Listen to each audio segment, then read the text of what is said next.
Hujan gerimis di awal musim semi samar-samar seperti kain kasa.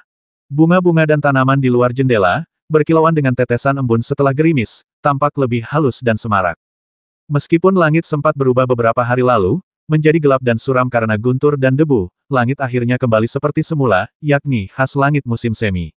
Seorang pria muda duduk di sana, mengenakan kaus dalam putih.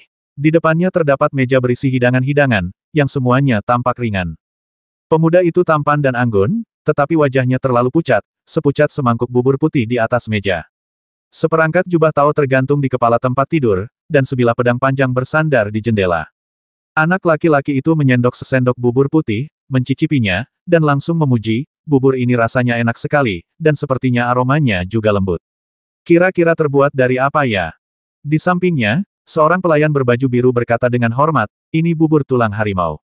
Bubur ini dibuat dengan menggiling tulang raja harimau hingga menjadi bubuk, lalu ditekan. Konon, setelah menggiling dan menekan tulang raja harimau, hanya tersisa satu mangkuk kecil, yang hanya bisa menghasilkan 3 mangkuk bubur tulang harimau. Qin Xianyu cukup terkejut, lalu menunjuk semangkuk kue kering lainnya dan bertanya, apa ini? Pelayan muda berbaju biru berbisik, ini hewan liar dari pegunungan yang sangat mirip sapi atau kuda. Kepala dan tanduknya ditumbuk hingga menjadi bubuk, lalu direbus dengan air. Rasanya cukup kenyal dan lezat. Semuanya terbuat dari tanduk dan tulang yang digiling menjadi bubuk.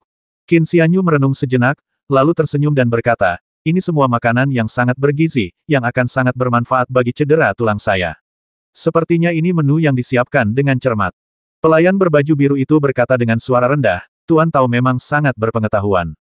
Qin Xianyu menunjuk ke piring-piring yang tersisa dan berkata, jadi, piring-piring yang tersisa ini semuanya kurang lebih efektif untuk luka-lukaku, dan sangat berharga. Pelayan berbaju biru itu mengangguk dan berkata, itu sebagian besar benar. Kemudian, pelayan itu memperkenalkan mereka satu persatu, seperti ikan bertanduk tutul dari kolam dingin, mata musang es dari pegunungan Tianshan, dan jantung kuda langka dari negeri tetangga, kuda api liar. Bahan-bahan yang digunakan dalam hidangan ini sangatlah berharga, beberapa tingkat lebih tinggi daripada bahan-bahan yang digunakan dalam jamuan makan yang diselenggarakan oleh Tuan Muda Lembah Sangyang. Qin Xianyu mengambil sepotong ikan, memasukkannya ke dalam mulut, dan mendapati ikan itu harum dan lezat, jadi ia langsung memujinya. Pelayan muda berbaju biru itu berpikir dalam hati, bahkan kaisar saat ini hanya bisa menikmati pesta ini sesekali. Setelah mencicipi beberapa jenis, Qin Xianyu berkata, hidangan berharga seperti ini tak pernah berhenti sejak aku bangun. Siapa yang memesannya? Pelayan berbaju biru itu membungkuk dan berkata, konon ini adalah perintah dari Tuan Lin Jingtang. Qin Xianyu terkejut. Setelah pertarungannya dengan Chen Yuan, ia pingsan dan tidak menyadari apa yang terjadi setelahnya. Namun, setelah bangun, ia mengingat beberapa detailnya. Ketiga Dewa Naga dan Harimau dari Observatorium Kekaisaran tampaknya sangat menghargainya. Tidak mengherankan jika orang yang memerintahkan dapur untuk menyiapkan hidangan ini adalah Tuan Yuan Shoufeng yang misterius, atau Tuan Sikong, yang pernah mengubah identitasnya dan menyediakan penginapan untuknya. Namun, perintah Lin Jingtang agak. Mengingat apa yang telah disaksikannya hari itu, dan mengingat sikap tenang dan sikap alamiah sang pendekar pedang abadi, Qin Xianyu sungguh tidak dapat membayangkan bahwa sosok yang begitu menyendiri, yang jauh di atas dunia fana, benar-benar akan memberikan instruksi yang remeh seperti itu. Setelah jeda, Qin Xianyu mendesah pelan, sejak bangun, aku belum memberi hormat kepada para pejabat terhormat, sungguh tidak sopan. Pelayan berbaju biru berkata, Taois, tidak perlu begitu. Ketiga bangsawan itu adalah individu-individu luar biasa yang kebanyakan sibuk dengan bisnis atau menyendiri, jarang menunjukkan diri. Selain itu, Master Sikong berpesan agar Anda merawat luka-luka Anda dengan baik dan bersiap untuk menghadiri konferensi dalam beberapa hari. Anda mungkin akan mendapatkan manfaatnya nanti. Qin Xianyu mengangguk pelan. Ia berpikir dalam hati bahwa sosok-sosok sekaliber dewa sejati Longhu semuanya berada di puncak dunia saat ini. Mereka bukanlah orang-orang yang bisa begitu saja diajak bertemu. Memikirkan hal ini, ia kemudian bertanya, apakah Nona ketujuh ada di sini? Pelayan berbaju biru menjawab, setelah hari ketika Taois itu dikirim kembali ke Observatorium Kekaisaran, Nona ketujuh mengasingkan diri dan tidak akan muncul untuk beberapa waktu. Qin Xianyu merasa sedikit kecewa. Jabatan suster ketujuh di Observatorium Kekaisaran jelas tidak rendah, tetapi tidak diketahui apa identitas aslinya.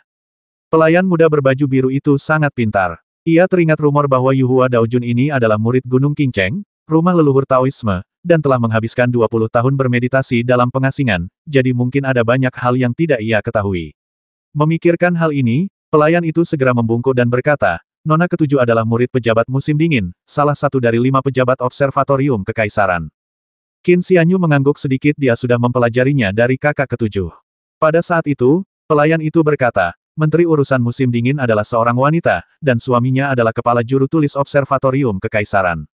Panitera Observatorium Kekaisaran. Qin Xianyu tahu bahwa di Observatorium Kekaisaran, Kepala Astrolog, Tuan Yuan, dan Wakil Direktur Observatorium, Tuan Sikong, keduanya dikenal sebagai Dewa Naga dan Harimau.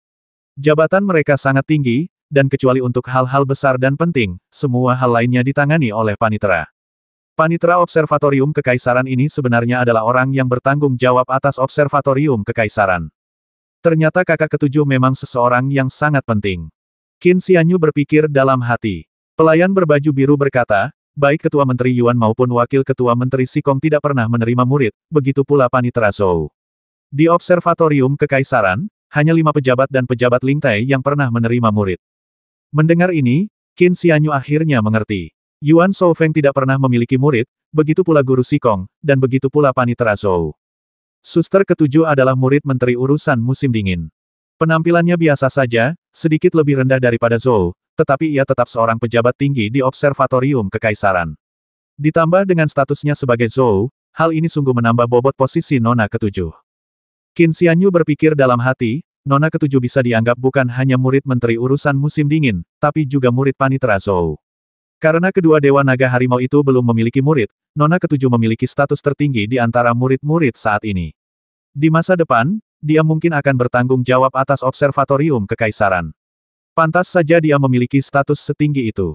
Setelah berbicara, pelayan berbaju biru menyadari bahwa tidak pantas mengganggu jamuan makan Taois kenaikan, jadi ia membungkuk dan berkata, saya permisi dulu. Jika Taois membutuhkan sesuatu, silakan beritahu saya. Qin Xianyu mengangguk sedikit, tetapi tidak mengundangnya makan malam bersamanya. Dalam dinasti suci kebajikan agung, terdapat hierarki yang ketat. Jika pelayan berbaju biru ini makan malam dengan tamu, kemungkinan besar ia akan dipukuli sampai mati jika ketahuan. Tepat ketika pelayan itu hendak pergi, ia berkata lagi, Tuan Lin Jingtang menginstruksikan bahwa Anda tidak diizinkan keluar dari ruangan sebelum mencapai tingkat geng surgawi. Jika Anda ingin berpartisipasi dalam konferensi, Anda harus menunggu hingga mencapai tingkat geng surgawi. Qin Xianyu sedikit terkejut. Pelayan berbaju biru berkata, masih ada 10 atau 20 hari lagi sampai berkumpulnya para kultivator dinasti suci kebajikan agung. Selama periode ini, kalian harus berkultivasi hingga alam geng surgawi. Qin Xianyu tersenyum kecut dan berkata, aku baru saja mencapai kesempurnaan agung ibel duniawi, bagaimana mungkin aku bisa berkultivasi ke alam biduk surgawi dalam sekali jalan? Pelayan berbaju biru berbisik, Tuan Lin Jingtang pernah berkata bahwa Dao Jun pasti akan mendapatkan sesuatu dari pertempuran ini. Jika dia tidak bisa mencapai geng surgawi dalam 20 hari, dia akan kecewa. Selain itu, Tuan Lin Jingtang secara khusus meminta saya untuk mengatakan satu hal lagi. Qin Xianyu bertanya dengan heran, kalimat yang mana? Pelayan berbaju biru berbisik, jangan sia-siakan kesempatan untuk mendapatkan warisan ini. Qin Xianyu membeku, jangan sampai kita kehilangan kesempatan ini untuk mewariskan warisan kita. Ini mengacu pada rahasia sejati ki leluhur kekacauan primordial di pengadilan ilahi Istana Ungu. Ataukah itu Palm Thunder dan Cicada Wing Step yang diperoleh dari Mountain and River Immortal Viewing Picture, serta bimbingan dari cendekiawan berjubah hijau. Kalau yang dimaksud adalah dua orang pertama, tentu sudah diduga, tetapi setelah menguasai teknik sejati ki leluhur primordial Istana Ilahi Istana Ungu, Qin Xianyu selalu merasa mampu menanggapi kehendak langit. Dia mendapat firasat samar. Pewarisan ciptaan yang disebutkan Lin Jingtang mengacu pada pemahaman sejati tentang ilmu pedang, khususnya pedang di dalam tubuhnya. Qin Xianyu menekan tangannya pada dantiannya, ekspresinya berubah. Pedang Dao adalah salah satu rahasia terbesarnya. Kini setelah menguasai pedang Dao, ia dapat melenyapkan segala hal di dalam tubuhnya yang merugikan dirinya, menjadikannya bantuan terbesar dalam perjalanan kultivasinya. Terlebih lagi, dilihat dari pertarungannya dengan Chen Yuan, ia juga memiliki kemampuan luar biasa untuk menaklukkan musuhnya dengan satu kata di saat-saat kritis. Ketika Qin Xianyu menyadari bahwa teknik pedang Dao miliknya telah terbongkar, dia tiba-tiba merasakan kepanikan, seolah-olah semua rahasianya telah terungkap. Dia menarik napas dalam-dalam dan berpikir, mungkin aku terlalu memikirkannya. Pelayan berbaju biru sudah pergi. Qin Xianyu tidak makan lagi, hanya bertepuk tangan pelan. Seekor cacinggu merangkak keluar perlahan, tubuhnya lunak dan putih dengan garis-garis biru, matanya seperti kabut es yang kabur, tampak sangat lemah. Dua tentakel kecil, masing-masing panjangnya sekitar 1 inci, bergoyang sedikit. Qin Xianyu tersenyum dan bertanya, lapar. Ia menyendok semangkuk kecil bubur tulang harimau, menambahkan sedikit daging, lalu menyisihkannya agar cacing itu bisa memakannya sendiri. Dia lalu bangkit dan mengambil tas lebah hitam dari samping. Meskipun observatorium kekaisaran tidak berniat mencari tahu rahasia apa yang mungkin kumiliki, mau tidak mau aku harus berganti pakaian saat aku tak sadarkan diri. Qin Xianyu menoleh dan tersenyum pada Gu Ulat Sutra Salju, berkat kepintaranmu, kau memindahkan semua barang ini ke dalam kantong lebah hitam. Mendengar pujian itu, kedua antena ulat sutra salju Gu bergerak sedikit, tampak sangat senang. Qin Xianyu pertama-tama mengenakan jubah Tao, lalu dengan hati-hati melipat pil giok, kertas emas, dan berbagai teknik kultivasi, lalu menaruhnya di dadanya. Di dalam kantong lebah hitam itu, hanya tersisa sarang lebah. Lebah dewa bersayap itu tak terlihat dimanapun. Pelayan muda berbaju biru itu menyebutkan bahwa banyak orang memanfaatkan kekacauan itu untuk menyerangnya hari itu. Entah karena alasan yang tidak diketahui, entah karena kebencian, dendam, atau kecemburuan murni, tampaknya ada beberapa kultivator yang memendam niat membasmi terhadapnya. Namun, dalam 2 hari terakhir ini, saya mendengar bahwa para praktisi Tao itu meninggal satu persatu, kematian mereka tragis dan menyedihkan. Qin Xianyu melirik ulat sutra salju Gu, dan memiliki beberapa tebakan samar dalam benaknya. Kawanan lebah dewa bersayap kembali sekitar waktu ketika semua pembudidaya telah meninggal. Kau tidak boleh pergi sebelum aku berkultivasi ke alam geng surgawi. Qin Xianyu terkekeh dan berkata, bisakah ini dianggap kurungan? Baiklah, aku akan fokus pada kultivasiku saja. Tepat saat Qin Xianyu hendak duduk dan berkultivasi, dia mendengar suara dari luar pintu Chen Yuan datang berkunjung. Qin Xianyu mengedipkan mata pada ulat sutra salju Gu. Dengan lompatan kecil, ulat sutra salju Gu mencapai lengan Qin Xianyu dan masuk ke dalam pakaiannya. Silakan biarkan dia masuk. Setelah menunggu cukup lama, pelayan berpakaian biru menuntun Chen Yuan dari luar gerbang menuju halaman dan keluar rumah. Saat melihat Chen Yuan, Qin Xianyu sedikit terkejut. Bakat muda ini, yang menduduki peringkat kelima dalam daftar individu luar biasa dan telah berkultivasi hingga ke alam geng surgawi, mampu melepaskan teknik rahasia naga harimau, dan sedang dibantu. Qin Xianyu, sang pemenang, tidak sadarkan diri selama 2 hari sebelum terbangun. Chen Yuan terluka parah dan belum pulih. Wajahnya seputih kertas, dan napasnya hampir tak terdengar. Ia tampak di ambang kematian. Orang di sebelahnya membantu Chen Yuan duduk. Chen Yuan nyaris tak mampu mengangkat kepalanya, terengah-engah, lalu berkata, sepertinya kau pulih lebih baik dariku. Qin Xianyu berkata, cederaku tidak separah milikmu. Juga, Chen Yuan mendesah, teknik rahasia terakhirmu. Aku tidak tahu asal-usul atau metodenya. Teknik itu hanya menggores bahuku, tapi hampir membuatku mati. Setelah kedua tetua dan rekan-rekan muridku menyelamatkanku, mereka tak berdaya dengan luka di bahuku. Melihat luka yang semakin parah dan kematianku yang semakin dekat, kami terpaksa memohon bantuan Guru Sikong, yang akhirnya menyelamatkan hidupku. Qin Xianyu tidak menyangka cahaya putih yang terpancar dari pedang Dao masih memiliki sisa kekuatan seperti itu. Meskipun tidak langsung mematikan, sisa kekuatan itu membutuhkan campur tangan manusia sejati Long Hu untuk menghilangkannya. Aku datang hari ini untuk memberitahu kalian bahwa guruku telah memerintahkanku untuk segera kembali ke sekte untuk memulihkan diri.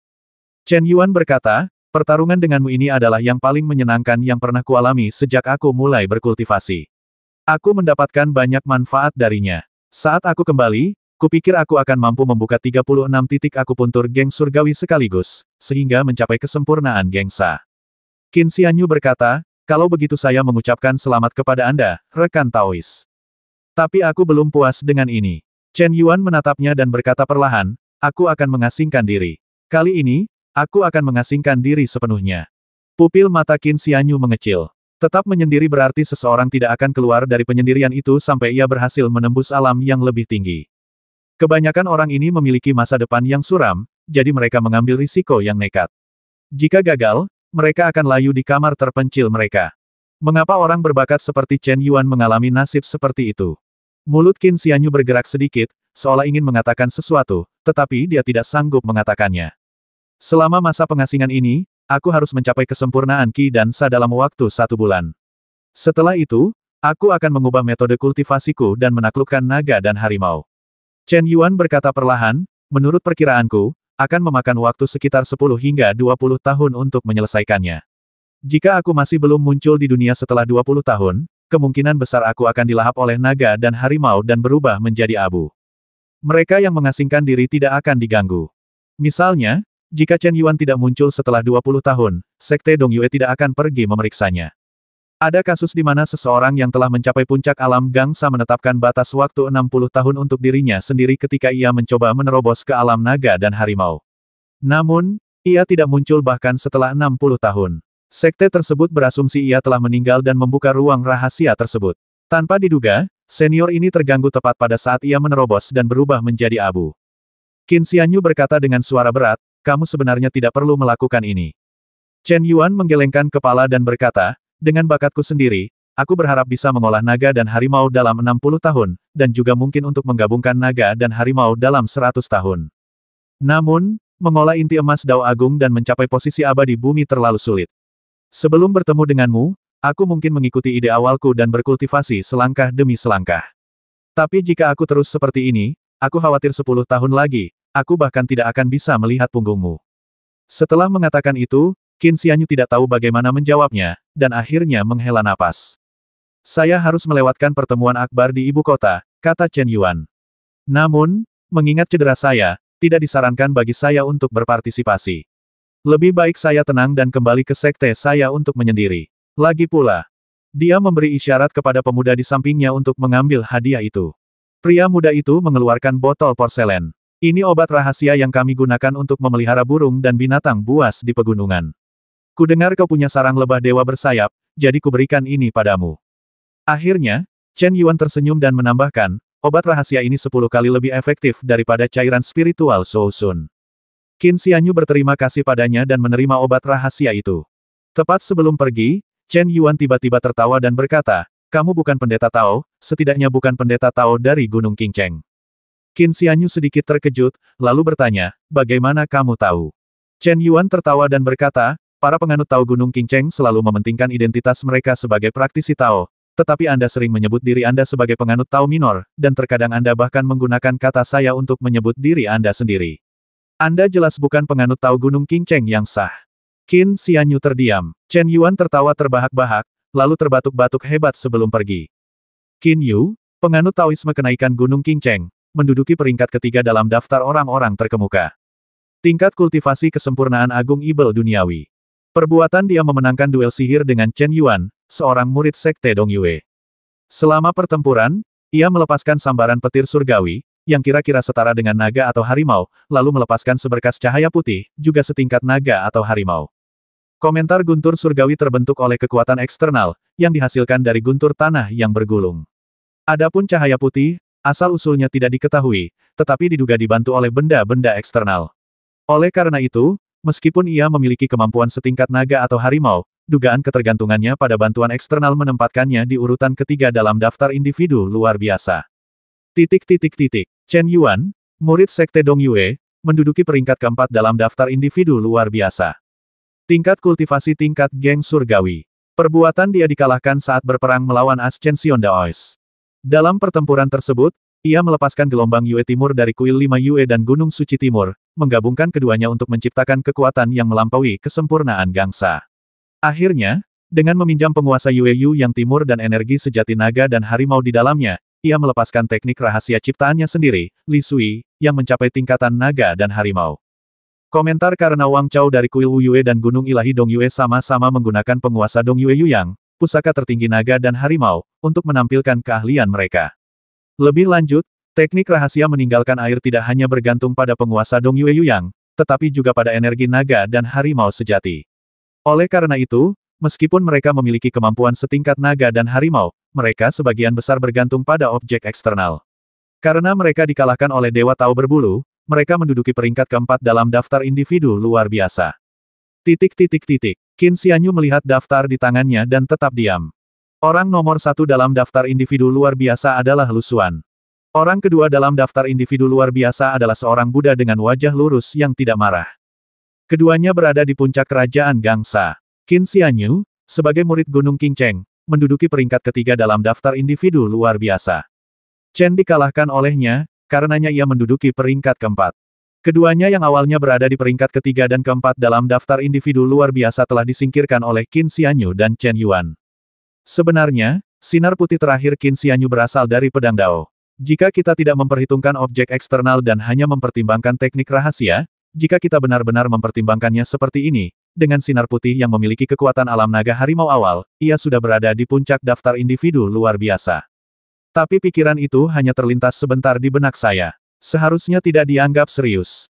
Pelayan berbaju biru berbisik, Panitra Zhou bilang daftar orang-orang berprestasi tahun ini paling mudah disusun. Biasanya beliau mempertimbangkannya dengan matang, takut ada yang terlewat dan membuat daftarnya salah. Tapi kali ini, kita hanya perlu menempatkan Dao Jun dan Chen Yuan di posisi ketiga dan keempat, dan mereka yang awalnya di posisi ketiga dan keempat akan digeser ke posisi kelima dan keenam. Orang yang awalnya di posisi keenam akan mengisi kekosongan Chen Hao. Sedangkan untuk mereka yang berada di posisi terbawah, hampir tidak ada perubahan, jadi kita tidak perlu khawatir. Qin Xianyu mengangguk sedikit. Pelayan berpakaian biru itu membungkuk sedikit dan kemudian berpamitan. Sebelum pergi, ia berkata, ketika saya datang ke sini, saya bertemu dengan Panitra Zhou. Ia meminta saya untuk menyampaikan pesan untuknya. Qin Xianyu bertanya, apa yang kau katakan? Pelayan berbaju biru berbisik, meskipun pertempuran Daoist Lord menggemparkan dan diketahui semua orang, dia sekarang berada di peringkat ketiga dalam daftar individu luar biasa. Jika dia masih di level Ibel Bumi, mungkin orang-orang bodoh yang tidak mengetahui kemampuan Daoist Lord akan mempertanyakan apakah daftar individu luar biasa dari Observatorium Kekaisaran itu adil dan akurat. Khususnya dengan konferensi yang akan datang, saya menghimbau para Taois untuk terlebih dahulu berkultivasi hingga ke alam geng surgawi. Setelah berkata demikian, pelayan berpakaian biru itu mendorong pintu dan pergi. Qin Xianyu tersenyum kecut dan bergumam pada dirinya sendiri, mereka sungguh menghargaiku. Dia menggelengkan kepalanya, kembali ke tempat tinggalnya, duduk bersila, dan mulai menenangkan pikirannya serta memfokuskan energinya dalam meditasi. Saat teknik ki leluhur kekacauan primordial dari pengadilan ilahi Istana Ungu perlahan beredar, lebih banyak ki sejati secara bertahap kembali ke tubuh yang telah terkuras. Itulah energi primordial. Bagaimanapun, tingkat kultivasinya memang seperti itu. Selama fondasinya utuh, tingkat kultivasinya tidak akan turun. Ia hanya perlu berlatih meditasi dengan tekun agar dapat pulih secara bertahap.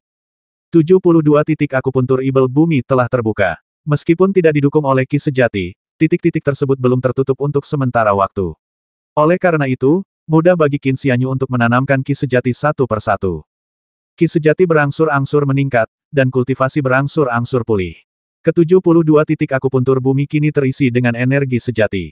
Qin Xianyu sedikit terkejut. Energi internal dalam dirinya telah melampaui kekuatan puncaknya sebelum pertempuran, tetapi masih meningkat tanpa batas. Segala sesuatunya akan terjadi secara alami.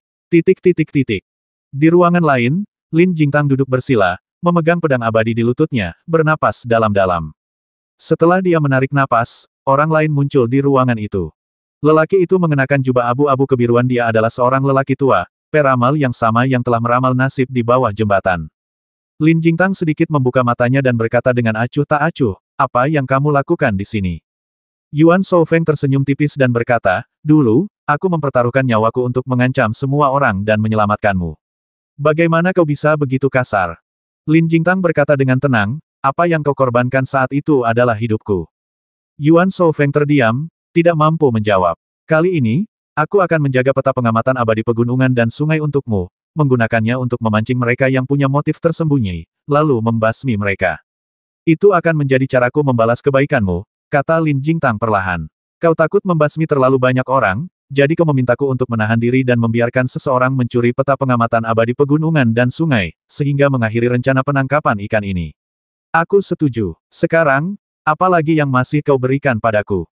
Yuan Shoufeng tertawa dan berkata, kita sudah saling kenal selama puluhan tahun, mengapa kau membuatnya terdengar seperti kesepakatan bisnis?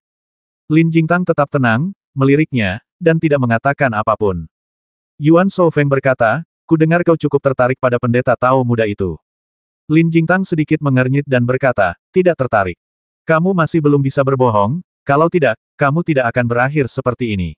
Yuan Shoufeng menggelengkan kepalanya sedikit dan berkata, beberapa hari terakhir ini, kamu sendiri yang memesan makanan, sungguh tidak biasa. Mengingat kepribadianmu, kenapa kamu peduli dengan hal-hal sepele seperti itu? Kalau kamu tidak benar-benar menghargainya, kenapa kamu melakukan ini? Lin Jingtang tetap diam. Kau sangat menghargainya, tapi kau tak ingin siapapun tahu betapa kau menghargainya, kata Yuan Shoufeng. Setelah pertempuran hari itu, kau tidak pergi sendiri, melainkan mengirim Xiao Qi menggantikanmu. Kupikir kau hanya sedikit tertarik padanya, tapi aku melihat betapa kau menghargainya 2 hari terakhir ini. Setelah mengatakan itu, Yuan Soufeng mendesah pelan, kau hanya menggunakan satu pedang abadi untuk menembus semua rintangan. Kau belum pernah belajar cara licik dan intrik. Kau masih agak canggung dalam hal semacam ini, dan aku tak bisa tidak melihat tipu dayamu. Setelah mengatakan ini, dia menggelengkan kepalanya sedikit, tampak sangat emosional. Lin Jingtang berkata dengan tenang, apa yang membuatmu begitu sombong? Apa kau sombong karena tidak punya kemampuan sepertiku untuk menembus semua hukum dengan satu tebasan pedang, jadi kau hanya belajar beberapa trik untuk membaca ekspresi orang? Yuan Soufeng terbatuk pelan lalu berkata, ku dengar kau memerintahkan pendeta Tao muda itu untuk dikurung di tempatnya, dilarang keluar sampai dia menjadi geng surgawi. Persyaratan seperti itu agak terlalu keras. Dia bukan muridmu, kenapa harus diperlakukan seperti itu? Lin Jingtang tetap tidak tergerak. Yuan Soufeng melanjutkan, kau harus tahu bahwa dia baru saja menguasai alam ibel bumi. Dia pasti telah menggunakan banyak metode untuk meningkatkan kultivasinya hingga kesempurnaan agung ibel bumi sebelum pertempuran. Memintanya untuk mencapai alam geng surgawi dalam 10 atau 20 hari sebelum turnamen terlalu berat baginya. Lin Jingtang bertanya, siapa yang bilang dia harus berkultivasi ke alam geng surgawi dalam 10 atau 20 hari? Yuan Soufeng tertawa dan berkata, sudah kuduga. Bagaimana mungkin persyaratan seberat itu diterapkan pada seorang junior? Sehebat apapun bakatnya, wajar saja kalau dia diberi waktu 1 atau 2 tahun.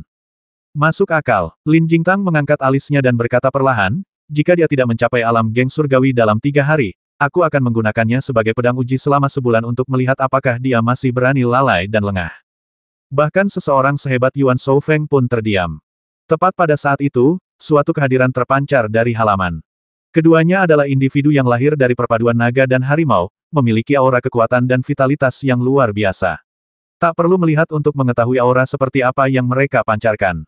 Yuan Soufeng menggelengkan kepalanya sedikit dan mendesah, lalu berkata, kau hampir lebih akurat daripada perhitungan ilahi bawaanku. Lin Jingtang tetap diam, menatap ke arah sumber aura yang masih tersisa, secercah kekaguman terpancar di matanya. Segala sesuatunya akan terjadi secara alami. Setelah Qin Xianyu bermeditasi dan mengedarkan energi internalnya, ia secara bertahap memulihkan energi sejatinya. Ketika energi sejatinya kembali ke puncaknya dan mencapai kesempurnaan agung ibel bumi, ia seharusnya telah mencapai batasnya dan merasakan stagnasi. Namun, ia tidak merasakan hambatan apapun, dan energi sejatinya terus meningkat. Dao Jian menerobos 7 titik akupuntur secara berurutan, menyalurkan energi sejati yang meningkat ke dalamnya satu persatu. Saat ini, ia telah mencapai alam geng surgawi dan membuka titik akupunturnya yang ke-7. Segala sesuatu terjadi secara alami dan logis, tanpa hambatan apapun. Qin Xianyu merasakannya dengan hati-hati. Setelah membuka titik akupuntur Tiangang, ia merasakan kekuatannya meningkat, seakan-akan ia telah naik ke tingkat lain. Dia memegang pedang Qingli di tangan kanannya, merasa cukup senang dengan dirinya sendiri. Di telapak tangan kirinya, bekas-bekas petir tampak semakin jelas. Melihat tanda petir di telapak tangannya, Qin Xianyu sedikit tenggelam dalam pikirannya. Karena titik akupuntur pada telapak tangan sudah terbuka, maka sihir petir ini bisa digunakan sesuka hati dan seketika.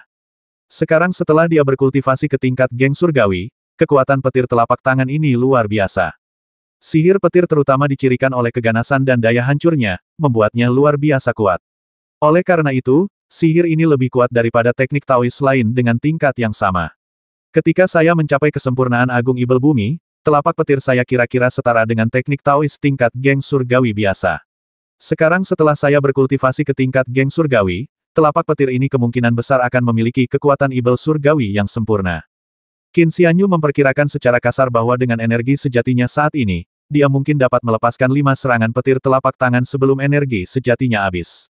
Saat benar-benar bertarung melawan seseorang, seseorang hanya dapat melepaskan 3 serangan petir telapak tangan paling banyak, dan menyimpan sisa energi sejatinya untuk situasi lain. Meskipun ia hanya bisa melepaskan beberapa sambaran petir telapak tangan, dan itu pun tidak terbatas, kekuatannya sangat tinggi.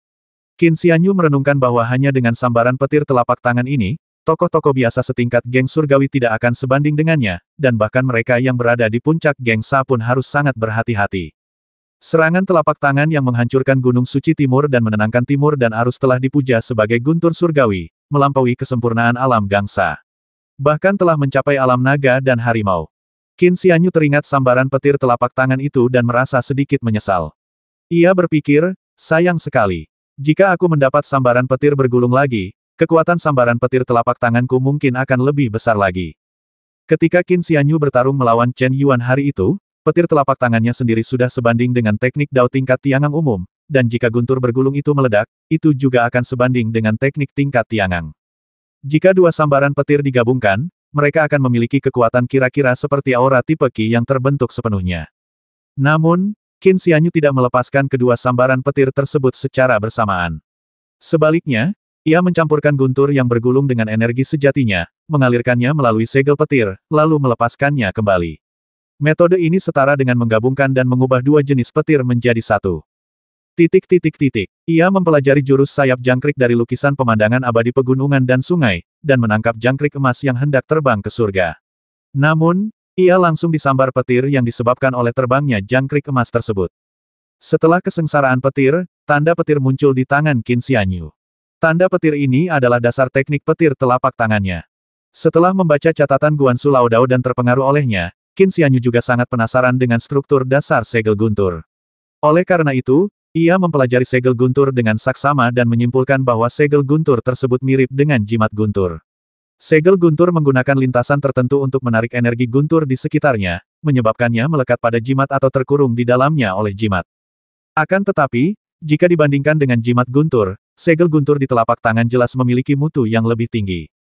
Segel guntur dapat memanggil dan mengurung aura guntur, dan juga dapat mengubah energi sejati menjadi petir untuk dilepaskan. Itulah sebabnya dia dapat melepaskan petir telapak tangan dengan tangan kosong. Petir telapak tangan yang setara dengan level geng surgawi, ditambah petir bergulir yang setara dengan level geng surgawi, jika digabungkan, memiliki kekuatan setara dengan seorang master gangsa yang lengkap.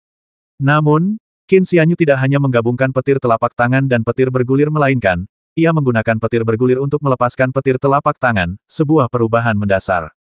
Qin Xianyu sudah punya ide ini sebelumnya, jadi setelah mendapatkan ranjau bergulir, ia mulai mencobanya. Dengan risiko ranjau itu meledak, ia membelah telapak tangan kirinya dan mengubur ranjau itu di dalamnya. Pertama, gunakan energi sejati Anda untuk menyelimuti ranjau bergulir agar tidak meledak. Kemudian, di saat kritis, gunakan ranjau bergulir yang dicampur dengan energi sejati untuk melancarkan serangan guntur telapak tangan baru. Segel petir dapat mengubah tenaga sejati menjadi petir, namun kali ini bukan tenaga sejati yang diubah, melainkan petir bergulung yang awalnya petir diubah kembali menjadi sihir petir. Guntur bergulung adalah petir yang dihasilkan oleh alam, diresapi kekuatan ilahi.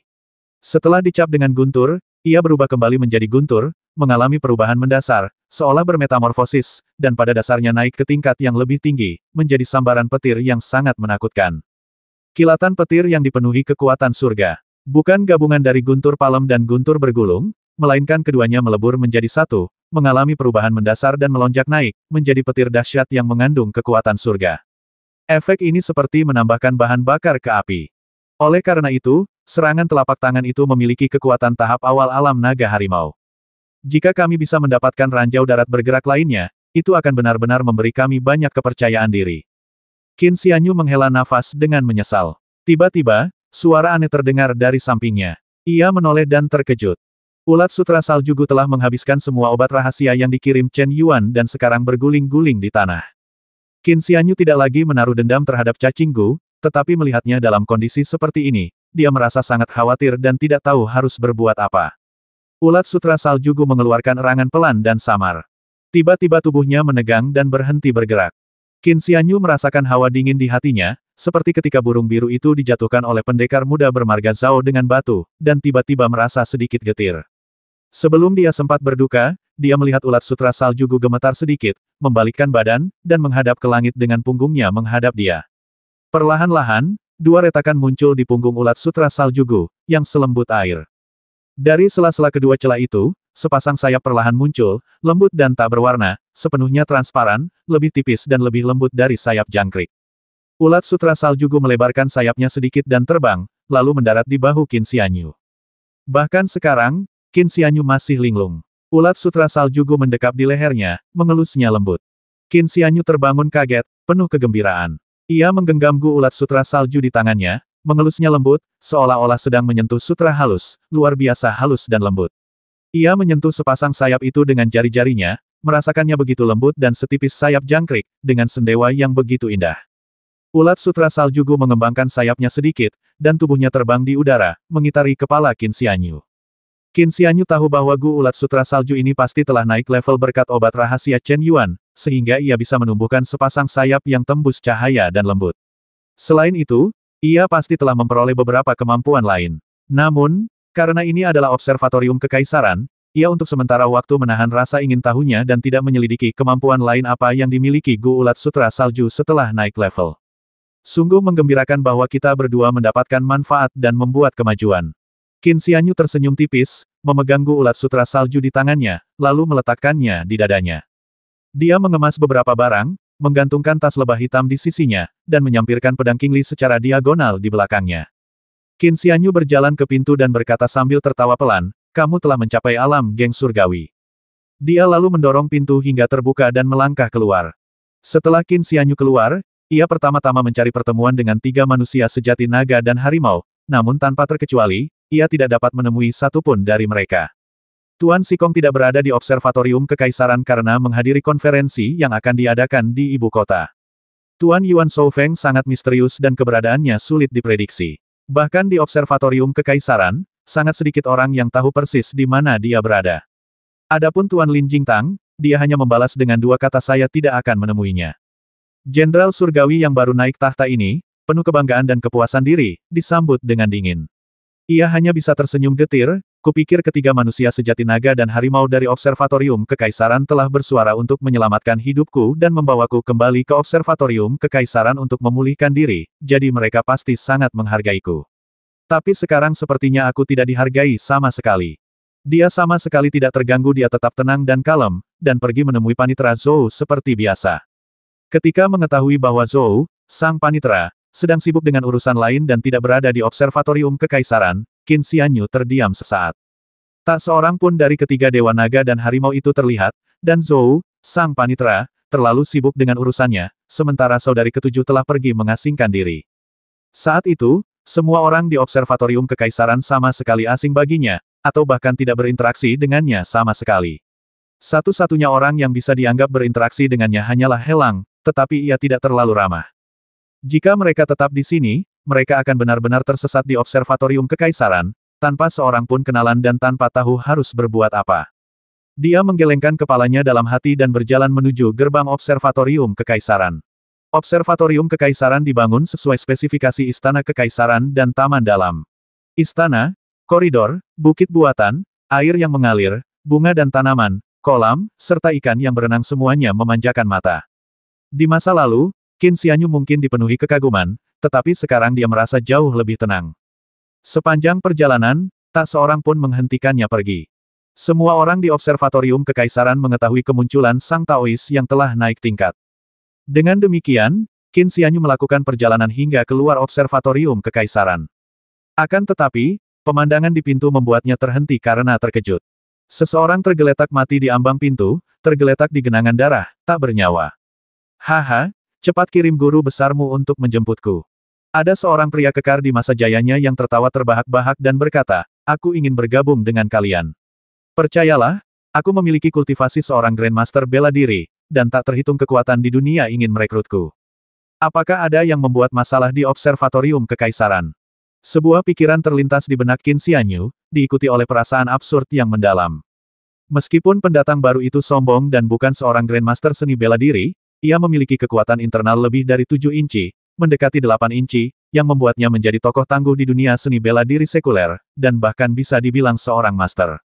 Namun kenyataan bahwa orang seperti itu datang ke Observatorium Kekaisaran dan menimbulkan masalah membuat penguasa Taois kenaikan tercengang untuk waktu yang lama. Ketika Qin Xianyu menatap mayat di tanah lagi, tatapannya menajam. Para penjaga Observatorium Kekaisaran sebagian besar adalah pasukan elit yang dipindahkan dari militer, dan beberapa di antaranya adalah praktisi bela diri yang terkesan dengan para pendeta Tao di Observatorium Kekaisaran. Di antara mereka, setidaknya beberapa memiliki kultivasi kekuatan internal, dan beberapa adalah pendeta Tao yang telah mengolah ki sejati. Mereka semua berkumpul dan mengelilingi pria besar itu. Meskipun marah atas kematian salah seorang pengawal mereka, kelompok itu tetap ragu setelah mendengar bahwa pendatang baru ini datang untuk bergabung dengan mereka, dan bahwa ia bukan orang biasa. Seorang pendeta Tao Parubaya berbisik, Tuan Qiyu dan Tuan Liu, pejabat Lingtai, juga ada di penjara. Cepat pergi dan undang mereka. Pendeta Tao ini memiliki energi internal 3 inci. Jika benar-benar bertarung, dia tidak akan sebaik seorang ahli bela diri dengan kekuatan internal 3 inci. Namun, Status seorang pendeta Tao jelas lebih tinggi daripada seorang praktisi bela diri. Mendengar instruksinya, seorang ahli tenaga dalam langsung mengangguk kecil dan bergegas masuk. Pendeta Tao yang setengah baya itu tampak muram dan berkata, "Saudaraku, tolong tunggu sebentar." Pria kekar itu menggerutu, "Tunggu sebentar. Cepat panggil penasihat kekaisaranmu, Yuan Shoufeng, untuk menyambutku. Aku tidak bisa hanya duduk di sini menunggu. Ayo, tuangkan secangkir teh untukku. Ingat, tehnya harus Longjing terbaik. Aku tidak akan minum yang lain." Qin Xianyu tertegun untuk waktu yang lama, tidak dapat membayangkan bahwa seorang seniman bela diri dengan kekuatan internal lebih dari 7 inci dapat begitu sombong di observatorium kekaisaran. Tepat pada saat itu, penjaga sebelumnya bergegas keluar. Ekspresi wajah pendeta Tao setengah baya itu sedikit melunak, dan dia bertanya, "Apa kata kalian, tuan-tuan?" Penjaga itu memasang ekspresi aneh di wajahnya. Ia melirik Qin Xianyu dan berkata dengan suara rendah, "Pelayan yang rendah hati ini tidak melihat kalian, tuan-tuan, tetapi saya bertemu Tuan Yuan di jalan." "Tuan Yuan, Yuan Shoufeng." Ekspresi pendeta Tao setengah baya itu berubah sedikit serius saat dia bertanya, "Apa yang dikatakan Guru Agung?" Penjaga itu melirik Qin Xianyu lagi dan berkata, "Tuan Yuan berkata bahwa karena Taois kenaikan ada di sini, dia harus menyerahkan masalah ini kepada Taois kenaikan." Semua orang terkejut. Kultivator parubaya itu sedikit terkejut, tetapi karena ia telah mengembangkan ki sejati, ia segera menenangkan diri dan mundur selangkah untuk berdiri di depan Qin Xianyu. Ia kemudian membungkuk dan berkata, "Salam, Taois Yuhua. Saya tidak dapat memberi hormat kepada Anda sebelumnya karena saya sedang berada di dekat orang ini. Mohon maafkan saya." Qin Xianyu berkata, "Tidak perlu formalitas." Pendeta Tao muda itu juga sangat bingung. Mengapa dia dipercayakan menangani urusan observatorium kekaisaran? Pendeta Tao parubaya itu berkata dengan suara rendah, "Orang ini bukan dari dinasti suci kebajikan agung, melainkan dari negeri tetangga Chu Agung. Pada hari ia memasuki negeri ini, namanya sudah tercatat dalam arsip observatorium kekaisaran. Meskipun ia hanya seorang seniman bela diri dan bukan seorang grandmaster bela diri, yang penting ada seseorang di belakangnya." Qin Xianyu bertanya, "Yang mana?" "Dia adalah orang yang telah mencapai puncak gangsa." Pendeta Tao parubaya itu berkata, "Orang biadab di depanku ini sebenarnya tidak menyadari bahwa ada orang yang telah mencapai puncak gangsa di belakangnya. Dia awalnya adalah seorang bandit bela diri di Chu Agung. Dia liar dan memiliki kecenderungan membasmi. Akibatnya, dia diburu oleh istana Chu Agung dan tidak punya pilihan selain mencari perlindungan di dinasti suci Da Agung. Dia merasa dirinya sangat terampil dan mendengar bahwa observatorium kekaisaran sangat dihargai oleh kaisar dan sangat misterius, jadi dia ingin datang dan bergabung dengannya." Qin Xianyu mengerutkan kening dan bertanya, apakah dia tidak tahu identitas sebenarnya dari observatorium kekaisaran? Pria ini tidak tahu apa-apa tentang kultivasi, ia percaya dirinya tak terkalahkan dengan kekuatan batinnya yang hanya sekitar 7 atau 8 inci. Kedatangannya ke observatorium kekaisaran merupakan anugerah yang luar biasa. Kultivator parubaya itu menggelengkan kepala dan berkata sambil tersenyum kecut, ia bertemu seorang pria tua di jalan dan bepergian bersamanya. Baru setelah diberi instruksi oleh pria tua itu, ia datang ke observatorium kekaisaran. Ia tidak tahu siapa pria tua itu. Sebenarnya, yang kita pedulikan bukanlah orang biadab ini, melainkan pria tua di belakangnya dari Chu Agung, yang berada di puncak wilayah Gangsa. Ekspresi kultivator parubaya itu berubah sedikit serius saat ia berkata, karena orang tua itu mengirimnya ke observatorium kekaisaran untuk berlindung, itu berarti senior yang telah mencapai puncak alam Gangsa ini juga bersedia datang dan berlindung. Orang ini hanyalah ujian. Kita seharusnya tidak membuat keputusan sendiri mengenai sosok Gangsa seperti itu.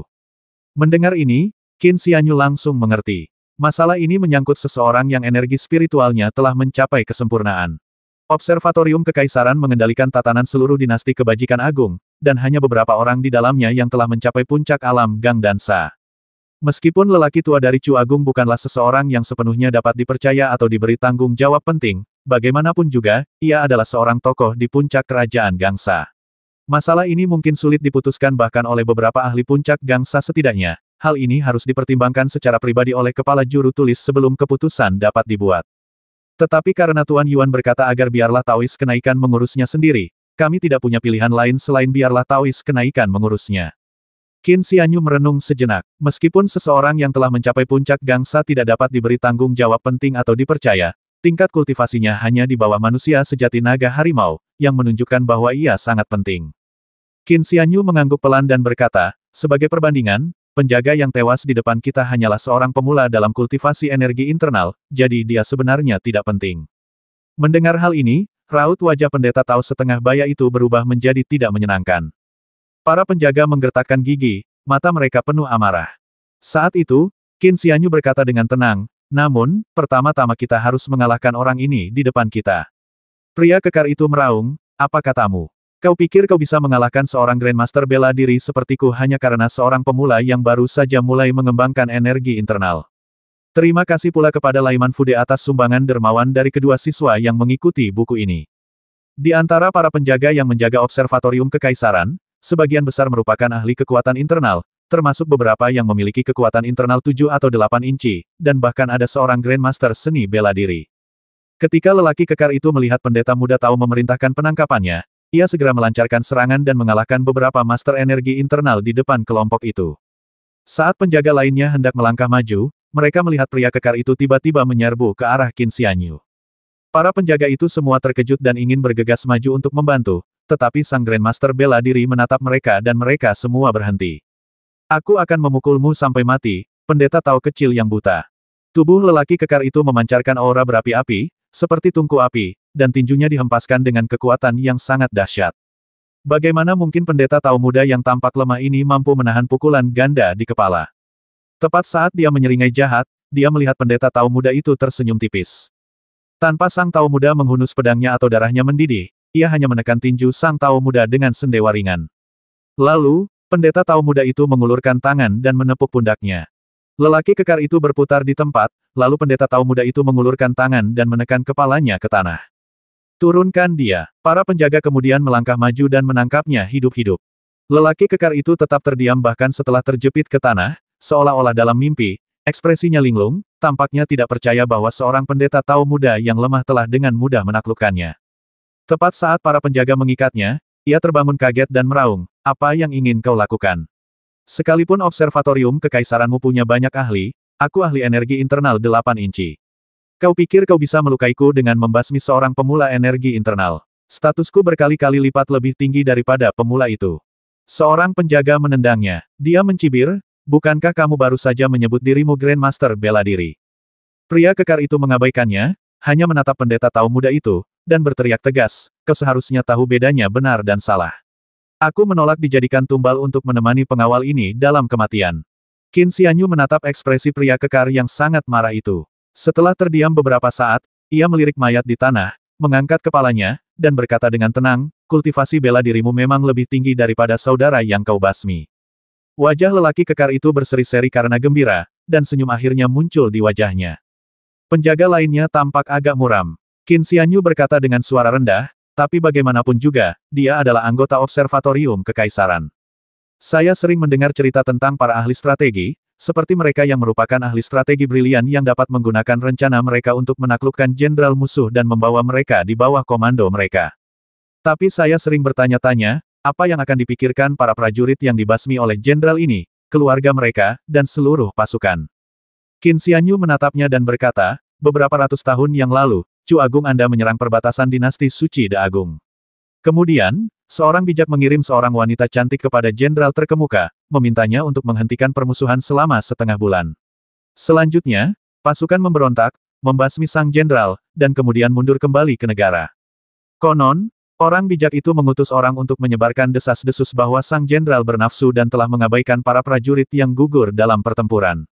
Para prajurit ini telah mengorbankan nyawa mereka dan mendapatkan keuntungan melalui kematian yang tak terhitung jumlahnya, namun mereka berhenti berjuang demi seorang wanita. Apakah para prajurit itu benar-benar tak berguna seperti rumput liar? Di bawah desas-desus seperti itu, pemberontakan pun pecah.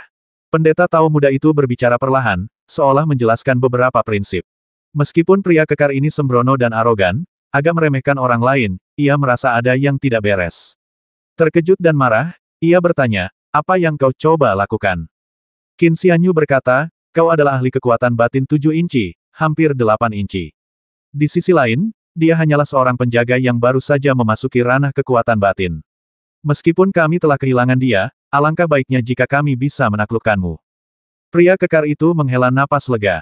Pada saat itu, pendeta Tao muda itu berkata lagi, namun, dia setia kepada observatorium kekaisaran dan menjaga gerbang, sementara kau hanyalah orang luar. Kau tidak bisa dipercaya atau diberi tanggung jawab penting. Jika kami menahanmu di sini, yang lain mungkin akan merasa sangat kecewa. Penjaga lainnya sangat tersentuh mendengar hal ini, dan beberapa yang lebih sentimental sudah menangis. Sebenarnya, kamu tidak seberat itu, tetapi sosok-sosok kuat di belakangmu sangat berat. Qin Xianyu memandangi mayat itu dan mendesah, sosok perkasa itu seberat gunung dan seringan bulu dibandingkan dengan saudaraku ini. Tapi bagaimanapun juga, dia adalah anggota observatorium kekaisaran. Jika aku menerimamu, aku akan meninggalkannya. Di mana kita harus menempatkan saudara ini? Dan di mana kita harus menempatkan kalian semua di sini? Saudara ini meninggal saat menjaga observatorium kekaisaran, dan observatorium kekaisaran meninggalkannya dan bahkan membiarkan si pembasmi masuk.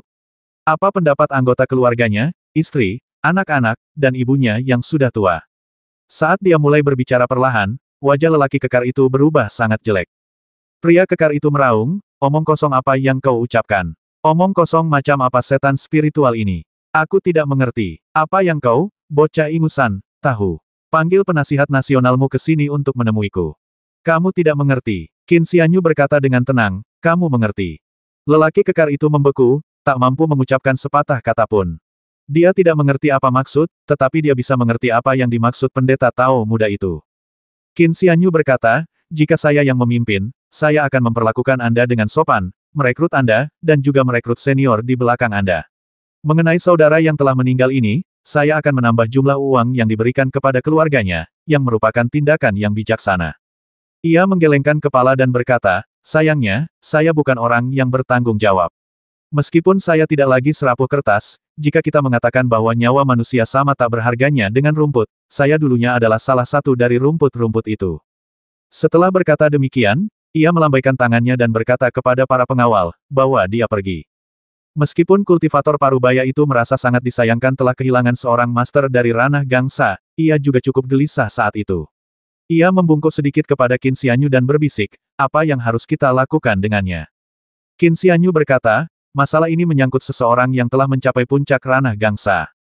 Sebenarnya, seharusnya diputuskan oleh mereka yang berwenang, seperti Panitera Zhou atau Master Sikong.